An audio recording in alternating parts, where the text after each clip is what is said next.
I think we started around boy. PKN episode 129. Welcome to Trump's America. Dude, Trump's America. It's causing a lot of recording issues. It is. You know, the thing about Trump's America, I feel like what we've been getting is what he told us we were going to get. And we talked about this 100 times during the election cycle, right? I think Kyle even described him as water at one point and said, you know, he will fit into whatever bucket you want him to fit into. But now that he's elected, he's actually, like, he wasn't water all that time. He was really a thing. Today he's going to announce his Supreme Court justice. Guaranteed he's pro-life, right? He's been saying pro-life during the whole election cycle. Everyone he puts on the court is going to be pro-life. If that's not what you were looking for, dude, he told you that all along. He did that 7-country ban, and it is kind of a Muslim ban. I thought he wasn't going to be able to pull that off. Apparently, he handed it off to Giuliani, said, hey, find a way to make a Muslim ban legal. And Giuliani came back, said, well, you know, it's really about security. And here's the thing. We're going to ban people from these 7 Muslim countries. And if they're a minority religion, Christian, then they're going to get special treatment and we'll let them in. Okay, then. He did a Muslim ban. The wall, you know, people are saying he's building the wall. He's not. What he needs is Congress to approve the budget for the wall. Really what he did is like I heard a comedian describe it as a child making a wish list for Santa. You know, he signed an executive order, but there's no money behind it. So, but he intends to, and his heart is exactly where he said it was going to be throughout the whole election cycle. This is Trump's America, and to my surprise, there are no surprises. This is exactly what he said he'd do from the start. Pretty much. I don't know if you can look at it as a Muslim ban because there's so many, you know, there's, like I said, 46 other countries that are predominantly Muslim that aren't banned. Like, look at Indonesia. I mean, there's more. I think they're a very populous country full of Muslims. What they were saying is that it was their recommendations were based on danger, but of course there's a hypocrisy of, you know, Saudi Arabia not being on the list. But that goes twofold. Yeah. That goes twofold when I hear those CNN commentators. They're like, he didn't put Saudi Arabia or this country or that. And they're like, so would you like him to? He's like, no, right. Yeah. No country should be on the list. And they're like, well, you can't have it both ways. It's either that Trump is banning all Muslims or that Trump is picking and choosing which countries he wants to ban and not banning the ones that are actually dangerous. Like, make up your mind. He's done something wrong, sure. But I think it's honestly his implementation more than anything. And he should have anticipated that the media is just frothing at the mouth for anything and everything to make him look like Hitler or Stalin or whatever despot you want to imagine, you know, kicking people out of the country, controlling the borders. But that momentary thing where there were people who had, you know, they were on mid-flight or they had, you know, the correct paperwork, but you know, the order falls, you know, and like catches them as they're passing through the doorway. In effect, you know, they're all legal, but then this thing comes down and they're overnight or 2 days maybe in the airports. That was a bad thing that shouldn't have happened, but it's not like the Japanese internment camps. It's not like there are people somewhere like starving behind a fence. Like, when are they going to let us out? They let them all go. That number goes from hundreds to thousands when you count the people who never got on a plane, right? Like, I was scheduled to come back a week from now, and I'm just fucked overseas. Like, it gets a little bigger. I don't know how to calculate the ones who didn't get on a plane, but yeah, sure, there are people I'm sure who were smart enough to be like, or they were turned away. You know, when you tried to get to board that flight or you tried to get your passport stamped or whatever to go to the U.S., they were like, no, this is a Yemenis passport. That won't fly, buckaroo. On your way. Like, yeah, I'm just saying there are people who were visiting their family for 2 weeks and then overnight, you know, now they're like, oh, well, fuck, they might even go to the airport. Is it 120 days or 90 days, like the period? I think it's 90. They have to I'm wait. not sure. I think and then even then, I don't know that both. it ends in 90 days. In 90 days, we just take a second look at it.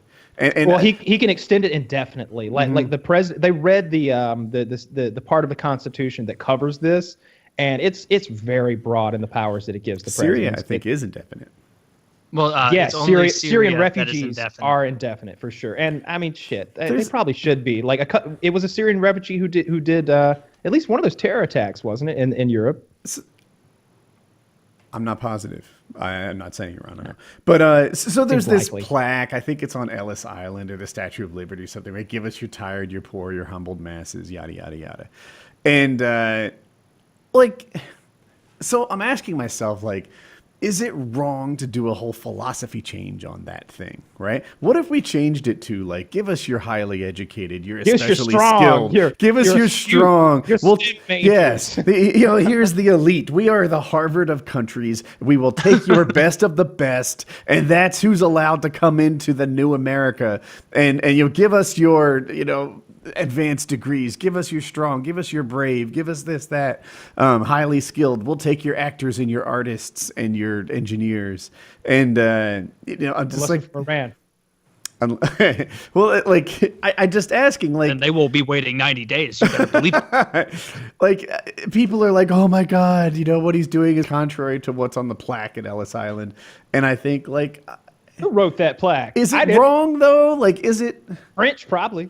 like, and are you entitled to It get was in? an undercover like guy who snuck in off the boat, and he Yeah, right. chiseled that in so Made that when sure the rest of his family was coming over, like, well, you just said what was on that thing. Like, who Yeah, put yeah. that there? I mean, I picture don't know. huddled masses. Is that really who we want to be bringing in? No. Like full force. And the more I learn It's about just the current dramatic vetting language. process, the more I learn about the current vetting process for refugees, it sounds like they're doing a very good job already. They're talking about a 2-year period where they vet these people. That sounds pretty good. You'd have to be a real undercover agent, like a real Manchurian candidate, to get through all that.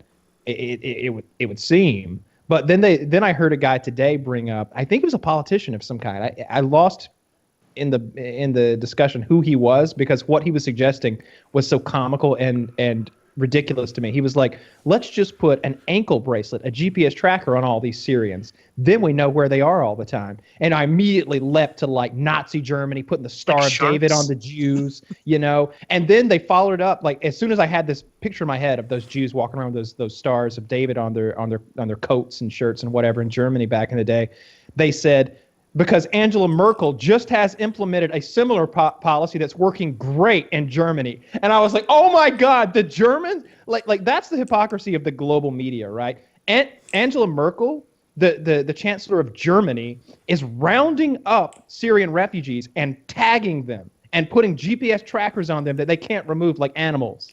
But Hitler is right here, and he's got blonde hair. Kyle, name just 2 other times that Germany got out of control and tried to use like a union in Europe to impose their will. Just twice. That's right, you can't. Yeah, I don't know, Kyle. I really think you're going overboard here. Catch and release is humane, and there's nothing wrong with that. Tag If in you can't here. eat them, I don't see the point.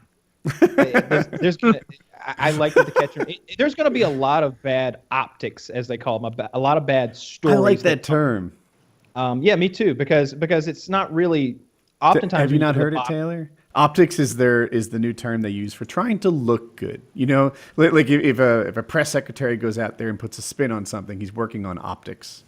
Yeah. So, for example, if a Mexican illegal PR. were to be like driving to the store to get his baby diapers, he gets pulled over for a taillight out. They grab him, nab him. He's back in Mexico before he can even contact his wife. She dies in labor. Her and the baby die, and she was a U.S. citizen. Those are bad optics for the Trump immigration plan. If that were to happen, obviously, you'd say, "Oh my God, look at what we've done." All we wanted to do was, be safer and help our economy by getting these non-taxpayers out or whatever your So thing they just is. like find a list of really sad anecdotes. necessarily a And are like, list, are it's you just- convinced yet? No. Well, we have more. Another I one. look back at the Obama administration, and I'm like, you know what? Like, I feel like not having the patience or aptitude for optics is one of the failings, right? Obamacare, people, they don't like it. No one really knows why they don't like it. Well, some people do, but by and large, it's blasted. People why. It increased the rate of their premiums and So that's caused like their coverage not to get shitty. true, right? Like the rate of premiums increased at a slower rate than they did without it, and it's Earned really 60% difficult to in Arizona. compare Obamacare to like the alternate universe where there was never an Obamacare because premiums were skyrocketing out of control before it. And now apparently people like Obamacare more than they did when Obama was in office. They're having a hard time getting away with it. There's all that Trump gret stuff going around the internet. Like, I voted for you. How dare you take away my Obamacare? How are you surprised, motherfucker? But anyway, if Obama Do you had actually worked, believe any of those? Like those fake troll accounts of people going, I voted for Trump and he's taking away my Obamacare. My mom's going to die. It's like, the no, this only is just one an I asshole believe. There's pretending one to be- guy out there writing that, and he's that Syrian guy whose whole family is being deported from Jersey right now. Who voted Really? for Trump? Yeah, he's a little regretful. He's like, oh shit. but Obama His didn't wife work is on like, optics "I at all. told you!" He never talked about the amount of people being covered. He never talked about the amount of people helped. They didn't focus on optics in the slightest. Whereas the Trump administration, think they've got that they Breitbart in did- charge, and they're working on optics every day. Go ahead. They really tried to make Obamacare look good. I think they peddle that BS statistic of like 20 million, 18 million more people have coverage. It's like, yeah, no shit. When you make a government mandated penalty that you have to buy this or it's going to charge you up the ass, people buy your bullshit coverage that they're not going to use in the first place. You're just charging huge sums of money to middle class people, for the most part, lower middle class, especially young, healthy people, to pay large premiums on policies they're not going to use. You have a higher deductible. You have more copay than you did in your previous, or at least me on my better plan before. And then you're basically subsidizing healthcare for the lower class, which is you want people in the lower class to have healthcare, but mandating that huge swaths of the population have to buy this coverage, you have to buy this or you'll be taxed on your, or you'll be the way you say it taxed. makes it sound like you had to buy Obamacare. You just had to have health insurance. No, if you didn't have health insurance and you didn't buy Obamacare, you got fined. Well, if you didn't buy Obamacare, you could buy some other health insurance. I don't have Obamacare. Yes, that's true. But I'm saying that the people so like someone my age, if I want to be able to buy good health insurance. You can. And I can. But if I don't have that ability to, and I'm not making quite as much, I have to get Obamacare. And unless I have a catastrophic injury or something horrible, I'm never going to see anything of that. If you have an eye doctor or a dentist, you can usually pay for that out of pocket on your own. Without it being inordinately. And it's not going to cover your dental anyway if you've got some bronze plan. Yeah, it's not dental's not. You're not going to get. If you're paying for the plan that has dental on it, you probably don't have the money to come Dental out of pocket insurance is for it. bullshit. I don't even have dental insurance. Have you ever had a root canal? Yeah, dental insurance stops at like $1,500. Root Like, canal's $1,200. yeah, so I'll pay $1,200. Like, it doesn't get me anywhere. Like, I hate paying hundreds of dollars a year for dental insurance. And I guess that's true. That unless you're playing sports and you might get your teeth knocked out once a year, you're absolutely right about that. if it's bad, like if you got some real dental emergency, you drove your motorcycle into a guardrail and all your teeth are gone, well, that's major medical now. It's not like everything is just dental, like because it's involving your teeth and jaw. Yeah, that's a good point about dental. Yeah, I guess so. But don't Unless take you my had some advice on sort this. of I'm not an condition. expert. Yeah. If you have a condition, there are people with issues where they have to go to their dentist Right. often. They're for born special without treatments. enamel or something, and every Yeah. dentist appointment is $600. Yeah, then Sure, it's a that win guy. for them. But for my family, like I usually just pay out of pocket. It turns out my dentist offers a plan. They're like, if you want to prepay a little, all your cleanings are free and everything else is 20% off. And it's like, oh, well, it's the cost of 2 cleanings, so I'll just do it. It makes sense. But anyway, I've talked about Obamacare 100 times. I love the idea of a mandated healthcare because if you don't mandate that people buy it, then they will irresponsibly just go to the emergency room and get their treatment, and I'll pay for it. And that sucks. Yeah, I there has to be wish- something there. I mean, you don't have to sell me on the idea that the taxpayer's going to pick up the cost anyway when some uninsured fucker stumbles into the ER, right?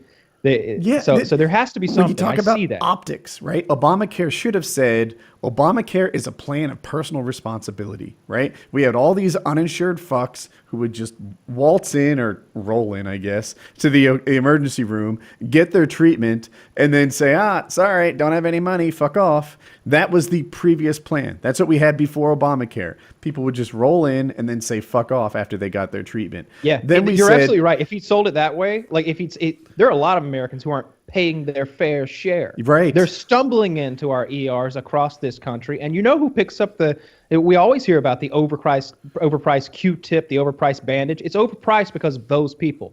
With this new law, those people have to get insured. So each and every American will pay the same, and they'll have the same responsibility. The problem is those poor people don't have to pay into it anyway, right? Or they pay a they reduced end up- amount. I get that. I know they're not paying their fair share. It's not even close. You know, it's like paying in a few $100s into tens of thousands of cost in the end. It's like 1% of the thing. It just doesn't And work. for every guy like that, there's somebody else who's putting way more in than they will ever get out of it. And I hate to say it, but as Americans especially, there is a large number of obese people who have extreme medical expenses that they brought onto themselves. And it just seems wrong. Watch Bill Burr's part of his special where he talks about the fat people and personal responsibility and how fat people have no concept of the sacrifice and the effort that's put into not being like them. Right, and he goes into that for a while, but that's those Nashville fans were not having any fat bashing. They like their biscuits and gravy. I was just thinking biscuits and gravy. Yeah, they didn't like his Michael Jackson talk. It was a rough crowd to film a special on, I thought, but to me, I just ignored the fucking crowd and just enjoyed him because I thought it was hilarious. I liked it. It's he's had there are 3 of them I think that are like top tier that he's done back when he had hair. Like You People Are All the Same. That's one of them. I can't recall the name of the other 2 specials, but his earlier specials, I like all of those. I feel like they're all just. I like oftentimes when I meet a new person and we've got Netflix there, I'm like, do you know who Bill Burr is? And I'm always hoping they don't, so I can just fucking roll out 3 hours of entertainment that they're gonna love. And this fits right in there. There's 4 hours of Bill Burr entertainment now that people are gonna love. I feel like today on the podcast he was talking about his wife. And he was talking about how amazing she is, how she takes an interest, and how she has this energy and passion and drive. On the Joe about Rogan her. one, or on his? This is the Joe Rogan podcast, and I was like, "Fuck, he really likes her." We would get some amazing content if they would divorce. It would be the show to end all shows. Bill Burr going through to family court. They have a kid now. They got a kid now, so it would be very sad. Oh, it would be sad, but so funny. So he would knock it out of the park because he's like the men's rights kind of comedian. Like no one else really talks about they're too nice almost to portray that. Even they don't Louis want to piss off half their viewers. Louis C.K. went through a divorce that seemed pretty rough on him without ever saying a harsh word about his wife or the family courts or any of that. Listen to Opie and Anthony, and you will realize he really tore into his ex-wife on O&A. Louis C.K. did. Oh, did he? Yeah, well, there's a couple. I don't to. Quote me on that because I don't know if that's the same woman I'm thinking about that he was talking about. Okay. But it was did he get divorced 10 years ago or something? Sounds it was a long time ago, right? It was funny. Well, He's got I'm not spoiling the joke, but he has this joke about having a dream, and it's some real fucked up shit in the dream, and he wakes up out of bed, he bolts up, oh my God, and his wife's like, what? He's like, I just had the worst dream of my entire life. She goes, was it about me? He's like, no, you self-centered fuck. Not everything is about you. Not everything is about you. This is me. I love that. Yeah, he does the men's rights stuff. I find it super funny, but I guess it's good that he loves his wife and kid. Boring. Yeah, for now. I don't even think of it as a rights thing as much as he does a good job skewering lots of different groups of people that usually kind of slide under the radar because the comedian's too afraid. Like, oh, what if I don't say it right and people get upset? And he just kind of goes whatever, fuck it, it'll work out. If it's funny, and people appreciate it. He's got this one routine about women arguing in particular. He's like, I figured out what they do. I figured it out, and we're turning this franchise around. And he's so funny. He kills it. I've caught women doing that, and I've been like, wait. That's not what we're talking about. What we're talking about is this thing over here, and in that regard, I'm right. Don't you be going over there to Kyle's wrong town. That's and I'm not going. Kyle's wrong town. Population you, not me. I'm over here. Kyle's right town. And you're coming over. This is the good part of it. The subject up on you and go over to some other shit, confuse you. You start trying to defend that other thing they threw out in the middle of your car instead of swerving around and staying right on fucking It's Hey, the pocket sand equivalent of argument, where it's, oh, what were we talking about? It doesn't matter. On to something else. Yeah, I guess you're right. Women do have it hard. Yeah. Yeah. Ah, I've you caught got- Jackie I doing know, that too. But I never steer her back into Woody's Right Town in a way that, like, really makes her say, you're right about this. I was wrong to change the topic. And on the previous topic, I was wrong there too. They never go down that way. No, probably not. I try to lock it down right there. Be like, whoa, whoa, whoa. That's not what we're talking about. We're talking about this thing. And in regards to that, this is how I want to do it. And explain to me why it should be any other way. And if you do it like that, they're fucked. I'm a bad person. I just steamroller. I'll be like, oh, now you're talking about this. How are you talking about that? Because I thought we were talking about this other thing over here. Go on for Oh, I like thought you 40 meant you, like, seconds of punched her that. in the- Oh, okay. No, I don't actually. Different thing. Oh. I just steamroll the conversation to, like, obviously and painfully point out, like, the tactic and how clear it is that she's wrong. And it's never like, it's not good. It's not the way that debate should be handled in a marriage. Never explain how your trap works to your prey after they've fallen into it. You want them to just keep wandering about. Next time you're in that discussion, maybe you notice again, oh, yep, another derivation. I've won. I already know I've won. And then you go in with confidence, But now she's going to be careful. But the win is like, whatever, having sex afterwards. Like, that's the win, right? The win isn't her admitting that she's wrong or the topic at hand, whatever it is. It's never anything important. The win is like us both being happy at the end of it. Yeah, the real win is just getting that cumulative mood back up. Yes. Yeah. And steamrolling her about her arguing tactics never, like, guides us towards my actual No, win. nobody's ever like, you know what? I recognize that as a fault, and I'm going to continue to work on it. That's not it. That's not I it. hope you'll be there to give me strength during this this time in my life where I try to make myself a better person. I'm counting on you. It's about time I bucked up. You're right. Yeah. Jackie does so much work now all the time, and her mother's here, who she refers to as the patient. And it's my new tactic has just been to do something every day I can point to. Like, trim had fallen off, like, the porch in front of our house, so I nailed it back in place. Took me like 2 minutes, and it's like, that's what I don't act like I'm not carrying my weight too. I imagine you being like Hank Hill when he was organizing his enormous workshop, when he took he was forced to take time off of the propane store because he's like, Hank, you've never taken any time off of work ever. Please, you need to take a vacation. He's like, I don't need a vacation. And they decide to send him off on one, and he starts organizing, and he gets everything perfect like on day one. And so he just tips over a little can of nails for no Three reason, fall out. just to be like, oh, better pick that up again, and because he's just manufacturing something to do because he's so fucking bored. And that's what I imagine, where you're like, are these lawnmowers clean? Yeah, they're pretty spotless actually. I mean, what if somebody spilled paint on them? That'd be a shame. Clean that.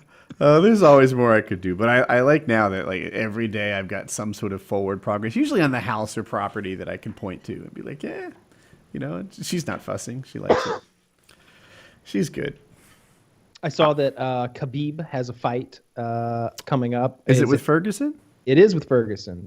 Ferguson's on a nice win streak. Khabib is like undefeated, I think, like 23-0 or some shit like that. I like watching his training videos because you really start to buy into Khabib as being some kind of Russian Superman, and he just seems so tough. He just seems so hard fucking core. I watched this video earlier, and he's like in the Dagestan mountains with like 8 other guys who are all hard as fuck, and they're in like shorts and tees, like doing these workouts with rocks, lifting the rocks over their heads and doing all these weird Russian calisthenics that look awful, and just pounding out chin-ups like as fast as he can at altitude, of course. Rocky 5 shit. Rocky 5 shit. They're running on mountains. They're just and when they run, it's just it's not a jog. They're not doing 5K. Like no, they're sprinting with everything. The camera they have. turns off and they're like,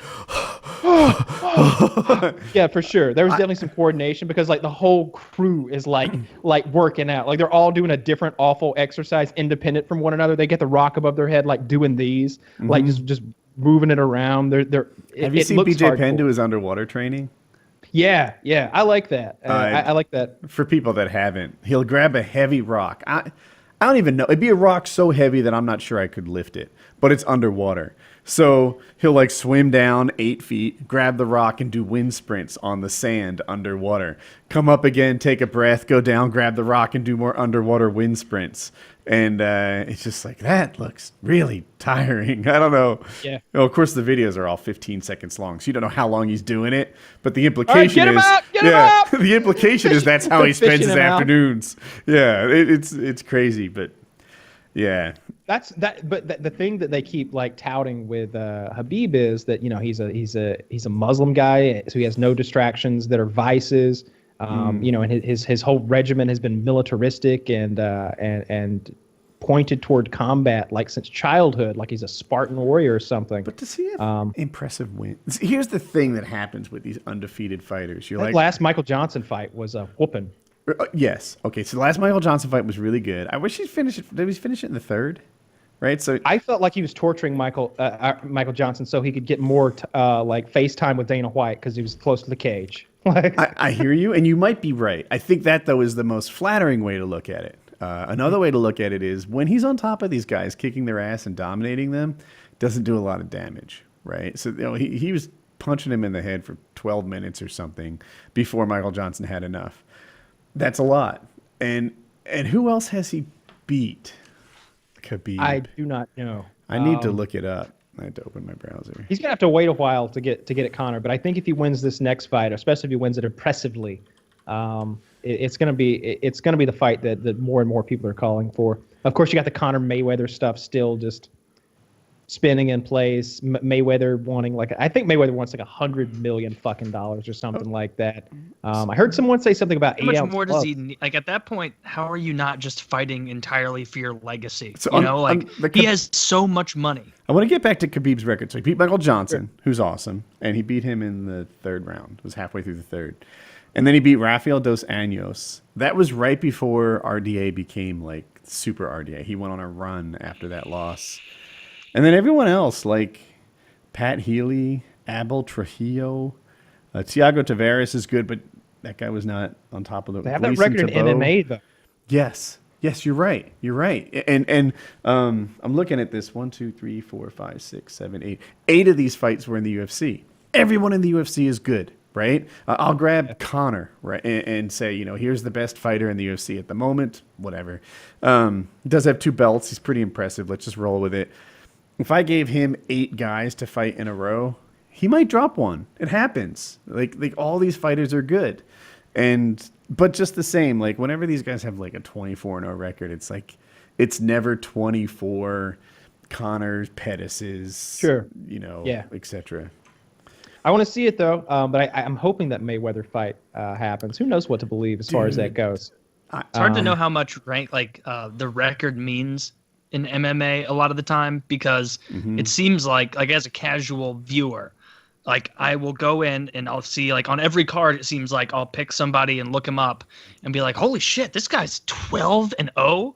Like he's gonna kick this guy's ass. I check the other guy and he's like, 17-1. I don't know.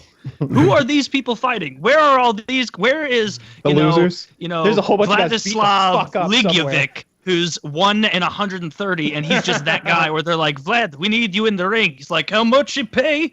200 at this point. Not a lot worth of your win, And then there's That the is a lot opposite. of potatoes. They're like these absolute legends, like BJ Penn and Randy Couture, viewed as some of the best guys ever, and their record is like 16-8. It's like that's a lot of like. But like that's what I was meaning. They're Is like monsters. Yeah. you can see someone who's like 30-5, and maybe that record is actually more impressive than someone who's like 40-0. Right. If you actually go through and you look at the fights and you're like, oh, okay. I don't know. It's because it's one-on-one. It's so They like always you were talking about compare- MMA math, where you try and be like, oh, well, the Capitals beat the Penguins and the Penguins beat the Blue Jackets. So the Blue Jackets are going to beat the Capital or whatever. Right. And that just, if it doesn't work in other sports hardly, but it kind of does. But in MMA, it doesn't seem like it would at all. Not even a little I bit. agree. Such a small mistake can end the whole fucking game in MMA. You can go out in the NFL and you could immediately get scored on and be like, oh, let's hope Brady and True can recover from that early sting and get things moving along. It's like, no, it's over. That early sting knocked Conor out. Like now he has a concussion. Like, he's not wearing a helmet. It's four, is it 4 ounce gloves or 6 ounce? It's 4, right? 4. It's the most hardcore sport by like a big margin.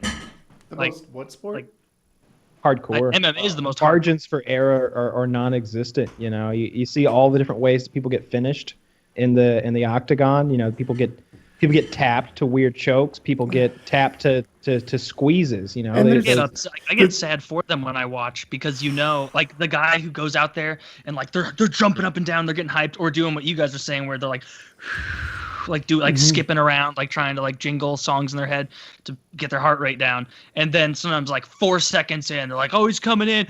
Oh, and he dodges right into a flying right Superman hook. And he's just, nose broken on the ground. And then you see the guy like kind of start to come to, and in his eyes, you can see the moment where he's like, my last year of life has been a waste of time. I've wasted. Want to see a good one that's like that? If you want to see that exact thing, it's on UFC, the app or whatever, the Fight Night thing. It's one of their like premier fights. It's Joe Lozon versus Diego Sanchez. Diego comes out and he's going, I'm a nightmare. And Joe whips his ass real quick. And Diego is crying. He's got tears in his eyes when, they're about to raise his hand there. I think it was Herb Dean at that fight. And Herb's holding both their hands. It's a TKO win for Joe. And there's tears in Diego's eyes, and the camera like closes in on his face, and he just goes, dude, it's I've got so much sad waiting. Bueno. It is first of all, UFC is the win-loss business, and there's No no other fight. There's no other sport there. Like the loser is such a loser, and it's all over the place. Like it's partly there's no team to hide behind, right? No one has a good game and still lost like they can in hockey or football. And then it's embarrassing. There's a certain amount of like, this guy just kicked your ass. I don't know how many fights you guys have been in, but it's embarrassing to lose a fight.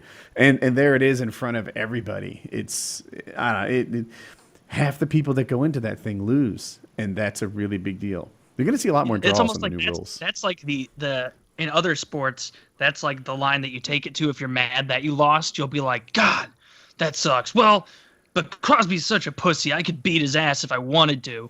And like you move the goalpost. But in fighting, it's like, well, shit. Like I bet I could beat him at chess, maybe. I don't know how smart Dude, he is. that's an interesting thing about the McGregor-Mayweather fight. Rogan was saying this, and it opened my eyes. I know what you're going to say. Conor McGregor can kick Mayweather's ass without a doubt. Nobody questions this. In boxing? That's the thing. In fighting. Fighting, right? Like, so he's like, I'm not even going to fight this guy. We're going to do some really protected sort of dance where there's no kicking, no takedowns, no this, no that. We're going to big pads on our hands, and we're going to pretend to fight with arms only. If you take away, he's like, fuck the UFC, fuck MMA, fuck boxing, fuck everything. I meet this guy in a street corner. I kick his ass. It's my easiest fight of the career. And you think about it and you're like, holy fuck, that's true. That's true. Conor McGregor can kick Mayweather's ass and it will be the easiest fight of his career. Mayweather doesn't go against anybody else who can kick his ass, right? Mayweather's used to going up against other boxers. If you were to put them in a street fight, they would do boxing, right? But Conor is decided to remove 80% of his weapons and see how he can fare. And that's interesting to me. Like, that's cool. But make no mistake, Conor can kick his ass. I would love it if, like, let's say they do a 10-round fight, like a real boxing thing, and 8 rounds in, it becomes obvious that McGregor's down by 6 rounds and he's kind of fucked. If he says, you know what? Fuck it. I'm going to kick his ass. And he just, like, takes him down. And, like, I'll fucking Caboras him or fucking rear naked chokes him. I don't give a fuck how he wins. But he decides, you know what? I lost the fight. I'll give you that. But I kicked your ass because I don't like that would be on the cover. Boy, I'll bet you any amount of money. You've never been kicked in the head, huh? Yeah, dude. The cover of Sports Illustrated would be like harder than a punch, eh? I don't know. Conor makes Mayweather pay, you know, in his loss, and it would be Conor with Mayweather in a rear naked choke, and he'd be going, and Mayweather would be just like, yeah. Mayweather doesn't know how to defend a rear naked choke, and I don't know if you've ever been kicked before. You can't with gloves. I think he can, dude. No, with the big boxing gloves. Yeah, he'd be like pawing at it. Oh, defend it. I'm sorry. I thought you meant place it. Oh, you still do No, it. I'm with you. It would be very hard to defend with big boxing gloves on. What was I going to say? The fight Mayweather Conor. I'm losing it, but dude, that would be so interesting. And and there's a mental advantage that's not there because McGregor knows, and everybody knows. Everyone in the audience, everyone in the fight game, everyone in the world knows McGregor would kick Mayweather's ass. It'd be an easy day at work. Oh, I was going to say those kicks, man. If you've never been kicked, they're like, it's a lot to look for. I swear, when you watch people fight, it seems really obvious. I've talked about accuracy and how great I am at passing the salt and things like that, but it turned out it didn't translate. Kicking, it's like there's a blind spot. They have you put your hands up like this so you don't get punched in the head, by stuff you didn't see coming. And I'm like, how do people see with this shit going on here? Like you're really putting on the horse blinders. And they say that, and they hammer it into your head with like any kind of boxing or any kind of Muay Thai training. But I watch those fighters, and they got them down here. They're looking around. Yeah, they're wanting to see stuff happen. Mayweather, he puts one hand up and one shoulder up, and that's how he does it. Boxing, sure. Yeah. And there's a couple. I think they call it like a Philadelphia style or something like that. But a couple of these guys from the Northeast, they use their shoulder to protect one side of their jaw and their hand for the other, and they can see. But if you're, if you're like a regular person, they all tell you like you're not Mayweather. Put your hands up, stupid. So answer the phone, or ain't no one gonna be home. Yeah, that's good. Yeah, that's really funny.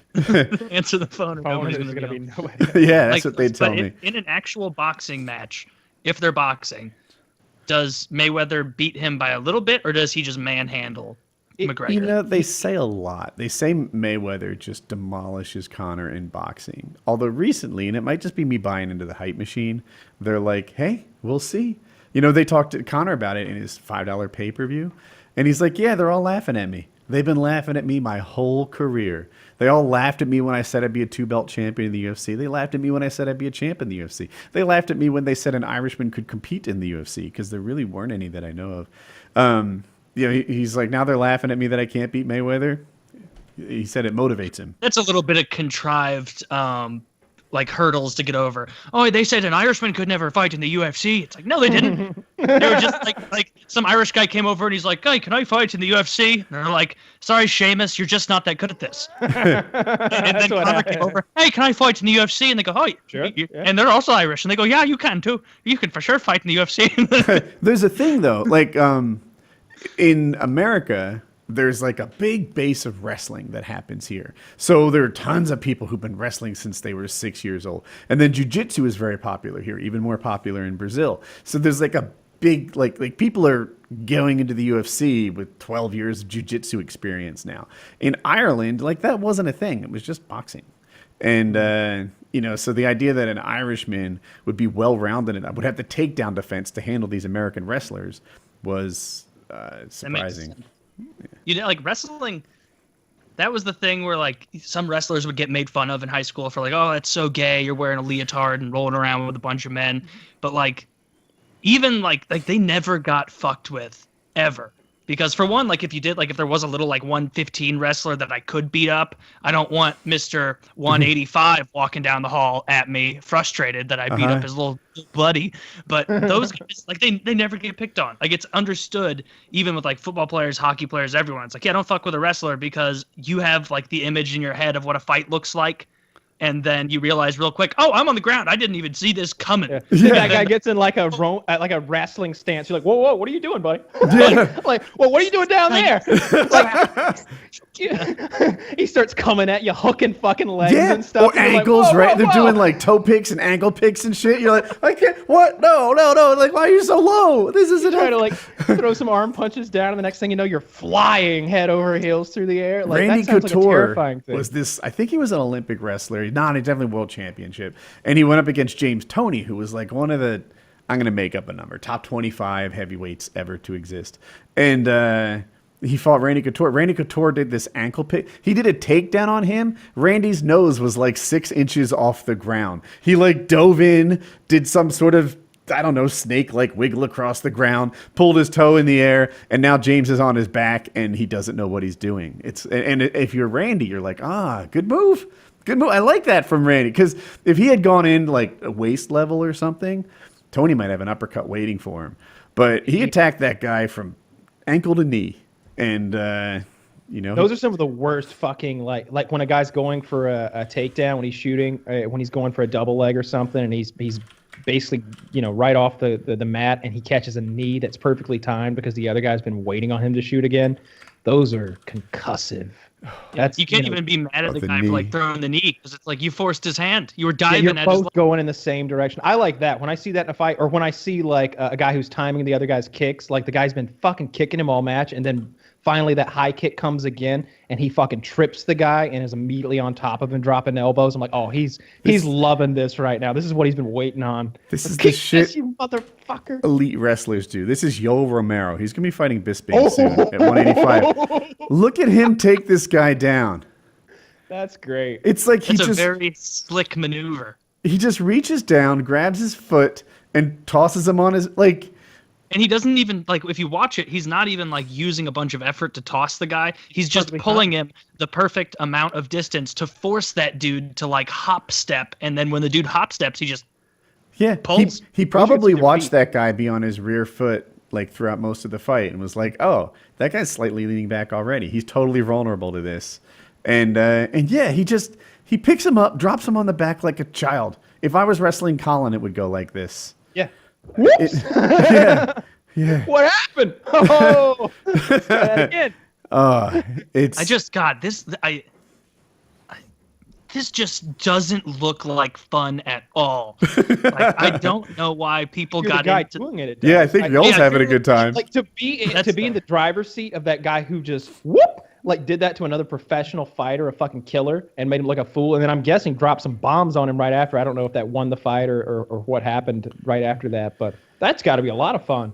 I would guess, Yeah, man. that's fair. So, dudes, remember when last time Connor won? I was on target with this. I was like, the next big fight Connor has is with the UFC, right? That's what we're gonna see next.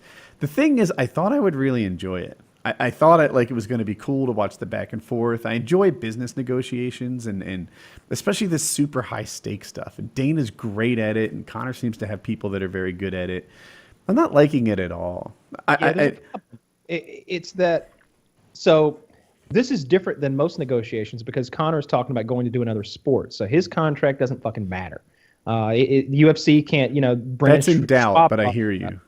Brendan Schwab brought that up. He's like, hey, I'm retired, but if I try to go fight anywhere, the UFC is going to go, you got 3 more fights right here. Your contract is frozen in perpetuity. That's how this shit works. Mm-hmm. And so, but this is Conor going to box. It's a whole other sport. He might as well, they're not going to mess with his tennis rivalry with, Serena Williams next year either.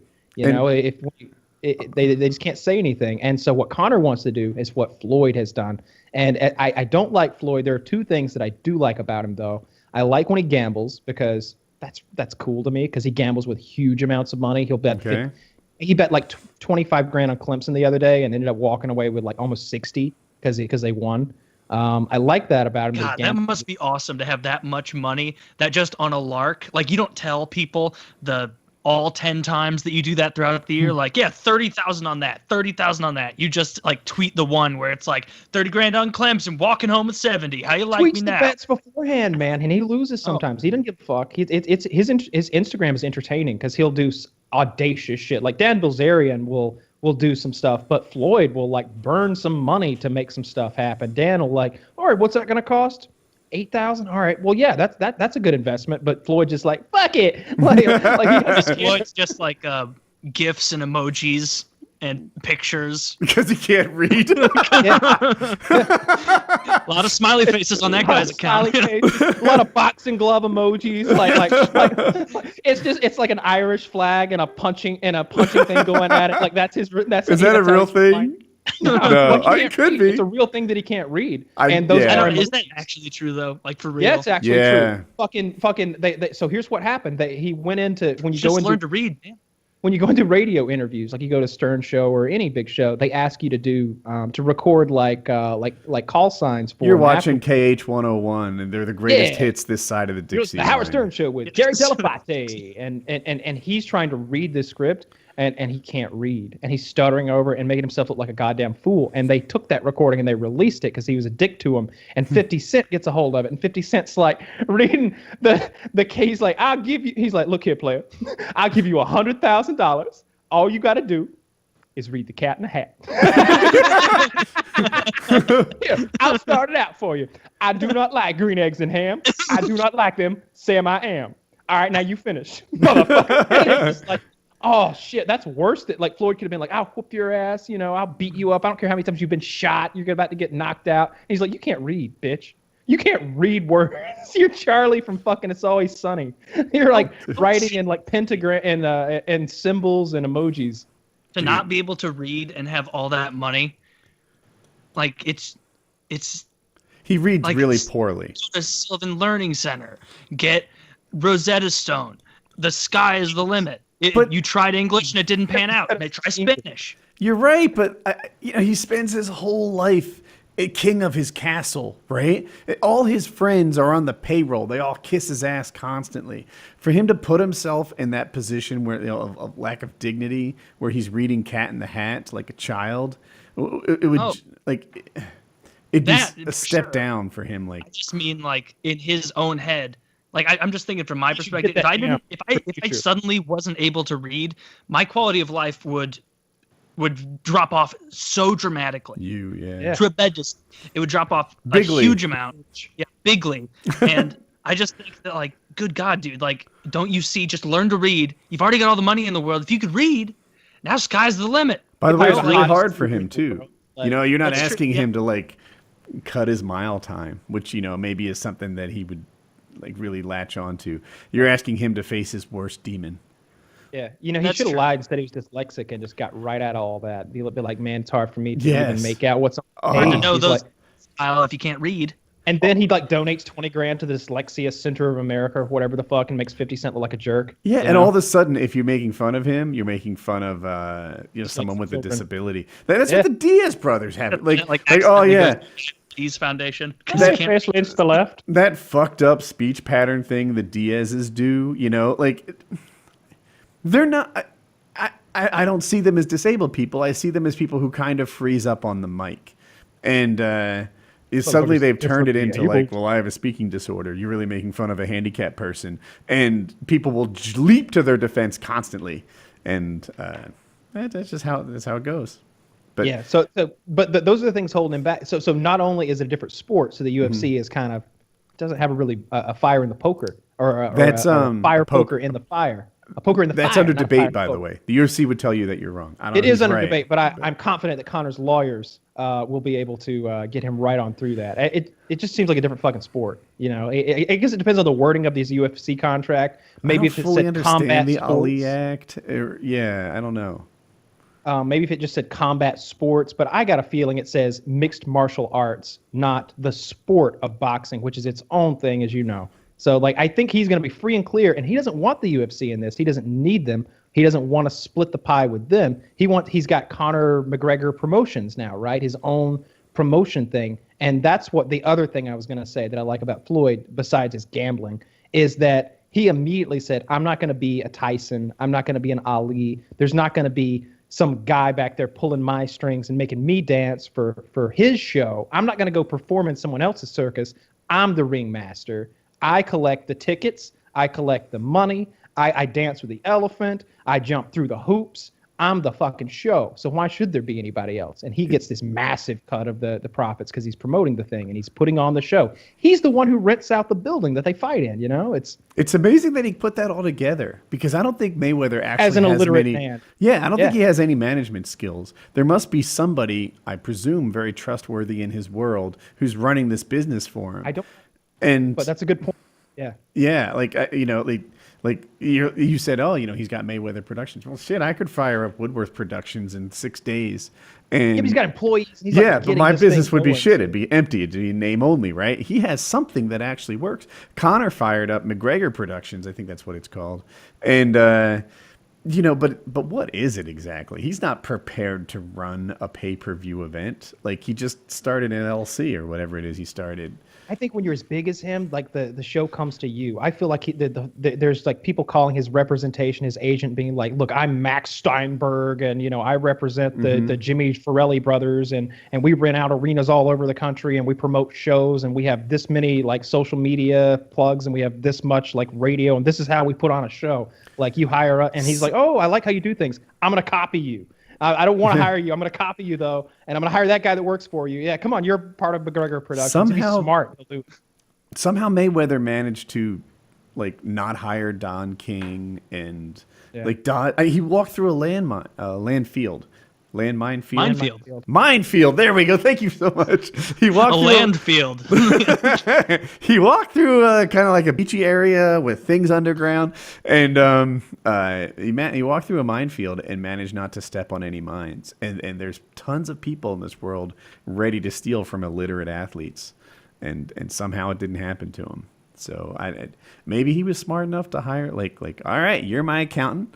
And you're the accountant who watches my accountant, you know, and you set things up like that. I've often thought to myself, like, I want to be that guy. Like, that'd be a fun career for me. Like, hey, you know what, Tom Brady?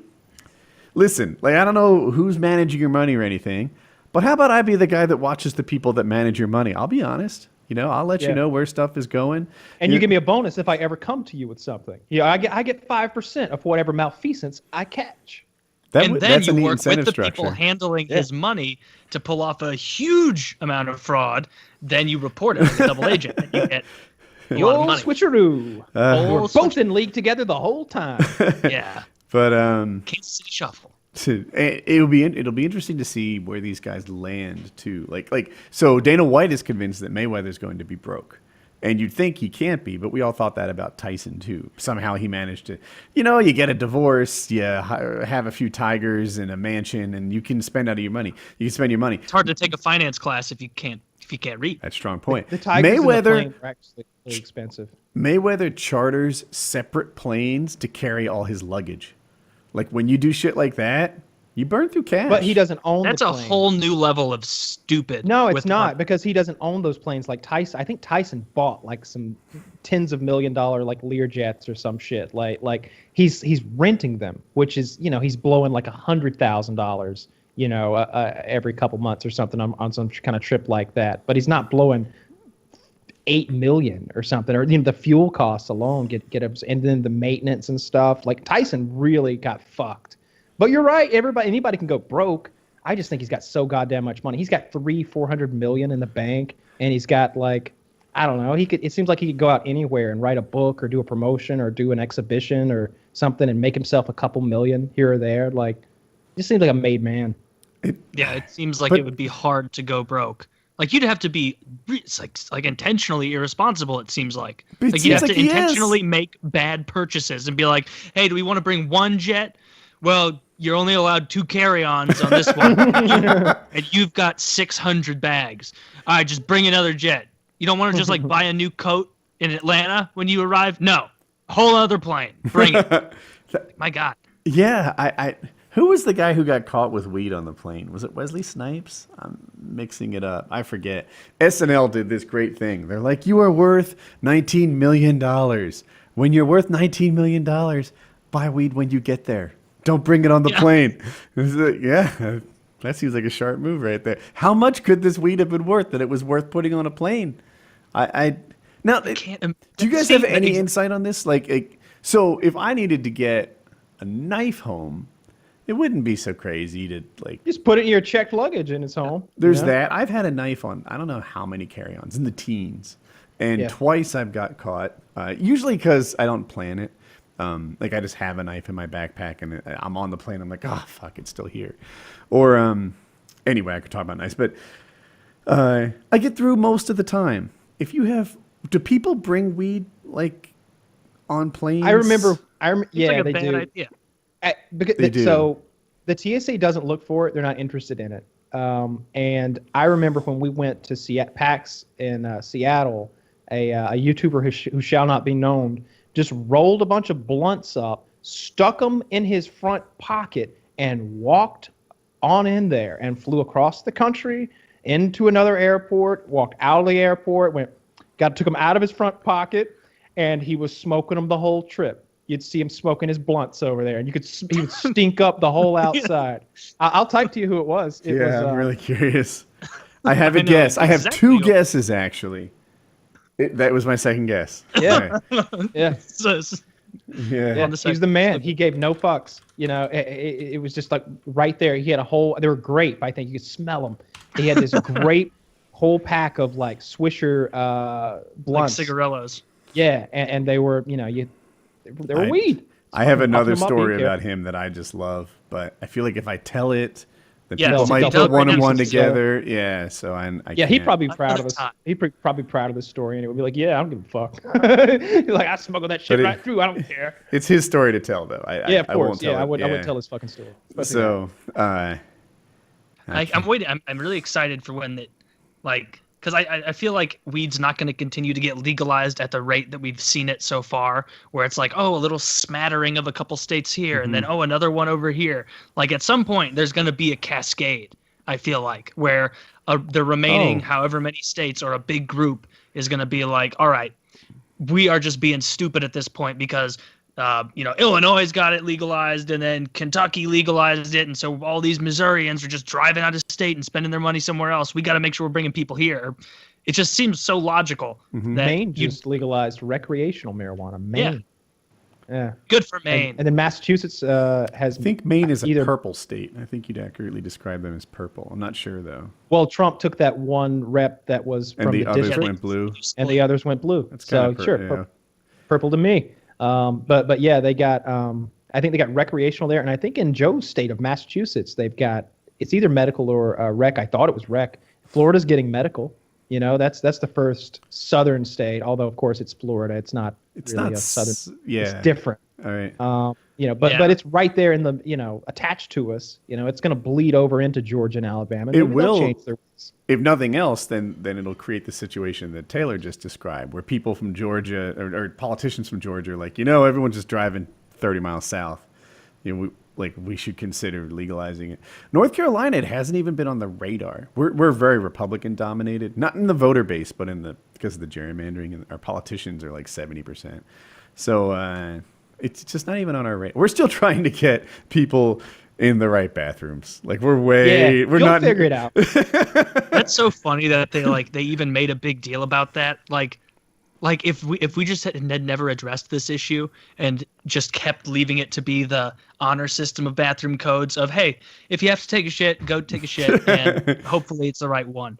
Like it would have been fine. The But no, thing it's is, like so they call it the bathroom bill, and I swear, like it's a bit of optics going on when they describe it as a bathroom problem. Because what they also did is they made it legal to discriminate based on sexual orientation and sex life and things like that.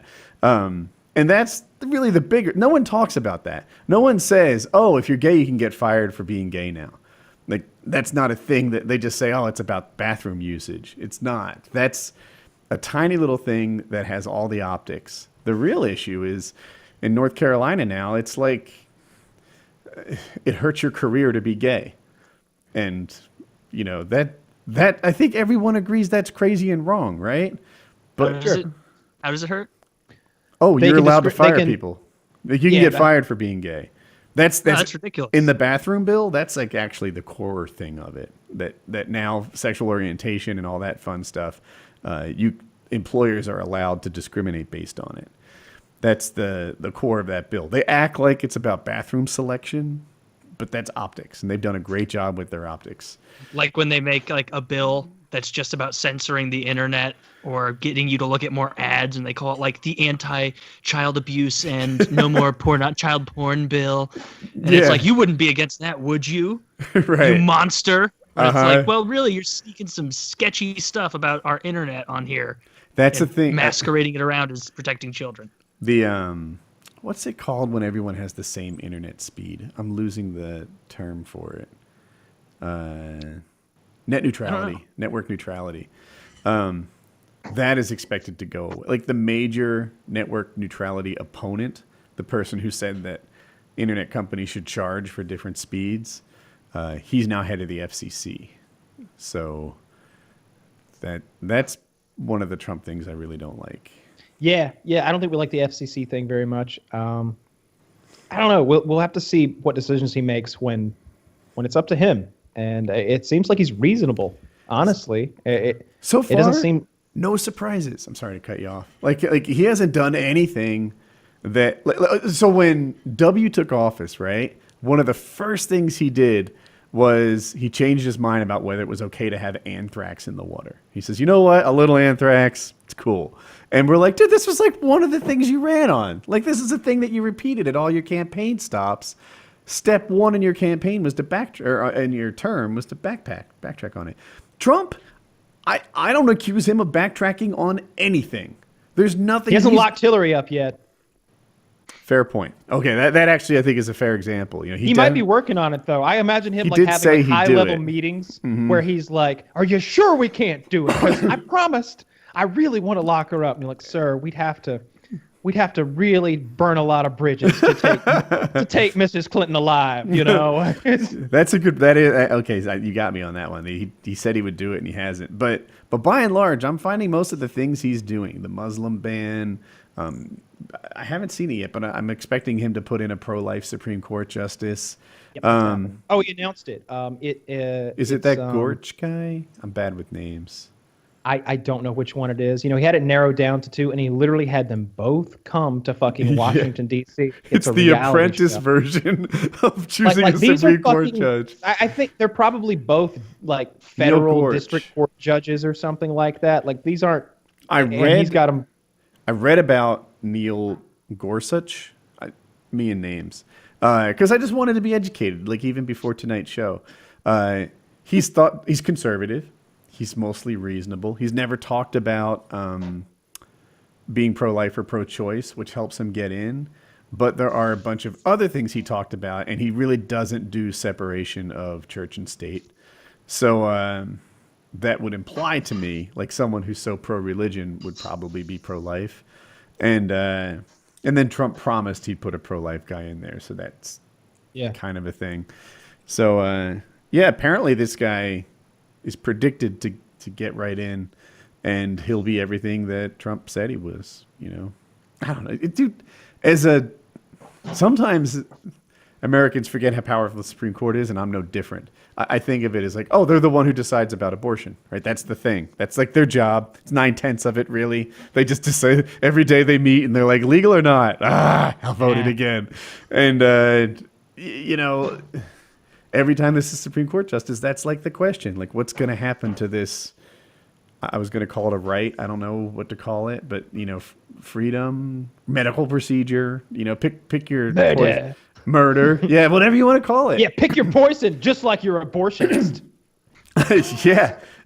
So, but it won't change. It won't flip it. He needs another one because really he's replacing Scalia, who was already pro-life. Yeah, he might get a couple more. Like you know, there's Ruth Bader Ginsburg or whatever her fucking name is, Very like old. 1,000 years old. And then there's a second one who's also like 70s or 80s or some shit. Like it's possible he gets 3 total, which would really reshape the court. Because you know, right now he's replacing a conservative. You know, that was the fear with Obama's appointment. Even though Obama picked a guy who was kind of right up the middle and would have gotten bipartisan support. You know, that's got to be one of the biggest fucking gambles of all time that the Republicans made in not confirming Obama's pick with Trump coming down the barrel, if you think about it, because Obama puts that guy up for consideration for the Supreme Court seat, and he's right down the middle. You know, he's someone that the GOP could get on board with. He's not ideal. He's not a conservative, but he's not a flaming liberal either. And they're like, nah. We're gonna roll the dice. We're gonna see if we can hit like 666s here and get our own appointment. Who's gonna be a pro-life guy? Yeah, they're going for Yahtzee. It makes me sad though. Like I don't like it. Obama was supposed to be able to say that he only had like whatever it was 250 days left, and therefore he shouldn't be able to appoint a justice. It's just wrong. Like it broke a record of delay going back to like the 1800s. Like it was really extreme. And then even that was a special case. So I heard them saying that there was like a rule that the president's not a real rule, but sort of an observed tradition, if you will, in politics, that the president wouldn't select a Supreme Court justice in their last year or something like that. They pointed out the president. It went back to I guess the feeling is that he's making a he's really influencing the entire national political scene, and it's his last. He's trailing off. He's about to leave office. So I don't feel like he should have that input. I don't feel like he represents the feelings of the American people at that moment, or the most recent ones, maybe. Obama was elected 4 years ago. Maybe. I wonder. I mean, I see I see how that makes sense, but I also. Well, this is what we have. have. Regardless of any of that. That's what I heard them saying. That there's. I heard the opposite. I read it, and they went through all the things, and there was one other lengthy one, but they actually it took a second or third justice to get passed, so it wasn't like they were denying hearing it. This was the longest ever that anyone just covered their ears and said la la la, going back to like the 1800s, and then there was some special it was something new. And I don't agree that like the last year of your term. We're not talking about like after you got voted out, because that's a special thing. Like if you've already like lost your reelection bid, the people have spoken, then there might be some civility. Like look, I got voted out. The people said their thing. I'm kind of not obeying my constituents by doing it after I lost. This was not the case. He had a year left on his presidential term. He's still our president, and to be like, you know what, you might lose the reelection. So, not even you might lose. You're lame duck, but your party might not win a year from now. Therefore, you're done ruling. Like that's not how our system has ever worked or works. We have a president, and he gets to choose the justice. And I think all of us probably, with the gun thing, we all agree. It's just where we are. I think we all want things to stay pro-choice, and we all want things to stay pro-gun. It seems like you can't have both. Yeah. One thing that I don't know about is using federal taxpayer money for the abortions. Whenever I get an abortion, I pay for it right out of my pocket. All right? Sure. And I expect the same Like from everyone else. adult, It's like my grocery you ever bill. had to come up with $500? Every fucking week I do. It's You're getting preemptive at this point. Scott said, for instead of condoms, he would use Plan B. And I was always like, well, there's always Plan C. That's there too. Don't forget, dude. Sometimes we book appointments just to stay on the calendar because sometimes it's hard to get into. It's easier to cancel. Yeah, exactly. Yeah, there's a long waiting line down there. It's a good place to pick up chicks. Right. Oftentimes they're very vulnerable people. They're oftentimes coming coming out of a rocky relationship. Yep. Yeah. There you go. If you don't want anything long term, if you just want to be a rebound guy with a girl who's proven to put out, abortion clinics is the place to be. They just came up with $500 in a pinch, so maybe they'd like a meal paid for at this juncture, right? Yeah, they weren't planning on that. And the most important thing to number one right here is they are pro-abortion, guarantee it. Exactly. Yes, Yeah. they put out and they're pro-choice. It's a real There win you because go. I go to this abortion the rallies, and I try to just slide on in there with those ladies and make myself at home. That's a good place to mingle. Can't imagine a worse place. A more uncomfortable place. Hey there, ladies. It's funny how we pretty squarely disagree on the candidates, but we pretty squarely agree on most of the issues too. I guess it's just a matter of prioritization. Of course, yeah. I mean, it's what Bill Burr says at the beginning of that special. He's like, and I don't know if we mentioned that the special is recorded pre-election determination. So he's like, oh, we have to choose between, a dopey racist and the devil. And I like that comparison because I guess that's kind of what we have. It's pretty accurate. I went to. I thought there was a break. I went to this airport and the guy said that exactly. He was like, Jesus isn't running this election. Can't vote for Jesus this time around, but the devil is. The devil's running, and it was. I like that. That's a good one. Yeah, Trump should have used that. That would have worked great on him. Like, Christ isn't here tonight, ladies and gentlemen. He's not in this race, but Satan is. But Satan is in this race, and I feel him every time I am on the stage with Hillary Clinton. I can feel it in my bones. I can feel the presence of evil. I smell the brimstone on her breath. They said that about Obama. if you look closely, she has a forked tongue. Like Obama he had the crowd rolling. Obama did a like he was helping campaign for Hillary, and he's like, they say I'm the devil. They say I smell like sulfur. I don't think so. Look, I like Obama. I think even the people who don't like his term, who feel like he did nothing or the things he did were wrong, mostly feel like, yeah, but I wouldn't hate him at the barbecue. He's not such a bad guy. Those wings, they're delicious. I want to redistribute them to my mouth. Redistribute them to my mouth. Take them off. See, that's what Obama would be doing at his barbecue. Is he would be worrying about how to divide up the one tray of wings when anyone else would just order more wings.